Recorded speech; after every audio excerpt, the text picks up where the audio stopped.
Ha! Kalalaki na sikop atol sa Comelec checkpoint, umanasakmitan og armas og illegal nga droga sa kapulisan sa Alcoy.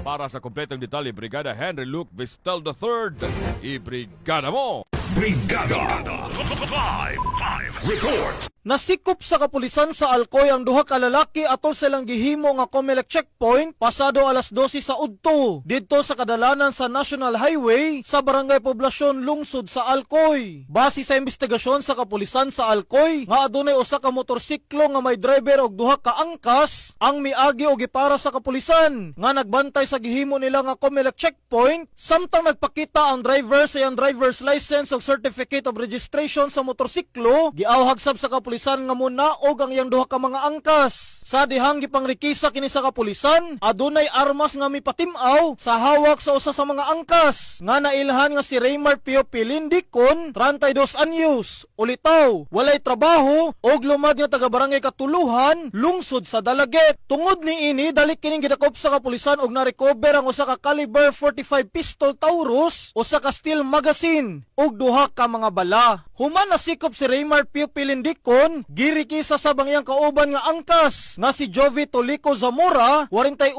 anyos, lumad nga taga Barangay Lower Ilaya, lungsod sa San Fernando. Og nasakmitan sa iyang tuong bulsa ang duha ka gagmay nga pakete sa gituhoang shabu nga gibana-bana nga motimbang sa 0.8 ka gramos nga adunay standard drug price nga 544 ka pesos. Sa kasamtangan, ang driver sa motorsiklo pabiling gawas nun human kini misibat sa dihang nasakpan ang iyang mga angkas nga nasakmitan og dili lisensyadong armas ug ilegal nga drogas. Ang mga suspitsado gibalhog na sa Alcoy Police Station Custodial Facility og makatubang kini sa kasong kalapasan sa Comprehensive Firearms and Ammunition Regulation Act og sa gipatuman nga Comelec gun ban og kasong kalapasan sa Comprehensive Dangerous Drugs Act of 2002. In the heart of changing lives, kini si Brigada Henry Luke Vestil III sa 90.7 Brigada News FM Cebu, the Music and News Authority. Kining bahina hatod kanato sa Guard C Plus with Zinc Capsule. Always protektado ang kalusugan.